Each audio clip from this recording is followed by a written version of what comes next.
Hello বন্ধুরা, সবাই কেমন আছো? সবাইকে বলি শুভ দুপুর। দেখো আমাদের ঘরে আজকে কী কী রান্না হয়েছে, দেখতে পাচ্ছ অনেক কিছুই রান্না হয়েছে। তো চলো তোমাদের এক এক করে নাম বলে দিই কী কী আছে আজকে মেনু আমাদের।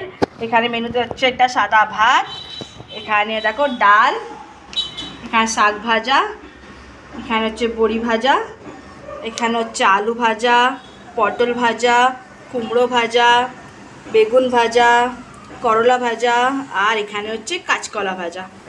তারপরে এখানে দেখো এটা আরেকটা ভাজা, সিম ভাজা এটা।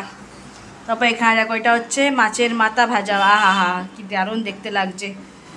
তারপরে এখানে দেখো এটা একটা, দেখো এটা শুক্তো, দেখতে পাচ্ছ শুক্তো একদম দারুণ দারুণ শুক্তো, আহা। তারপরে এখানে হচ্ছে আমাদের মাছের ঝাল, আর শেষ পাতে আমাদের কাছে আছে হচ্ছে চাটনি। এইটা হচ্ছে আজকে আমাদের মেনু। আর রসগোল্লাও আছে, মিষ্টি আছে, রসগোল্লা আছে। এটা আনা হয়নি টেবলে, এখানে কিন্তু রাখা আছে। আর এটা আমাদের মেনু আজকে। তোমাদের কেমন লাগছে প্লিজ আমি কমেন্ট করে জানাবেন বন্ধুরা। চলো বাই, টাটা, আবার নেক্সট ভিডিও দেখা হবে।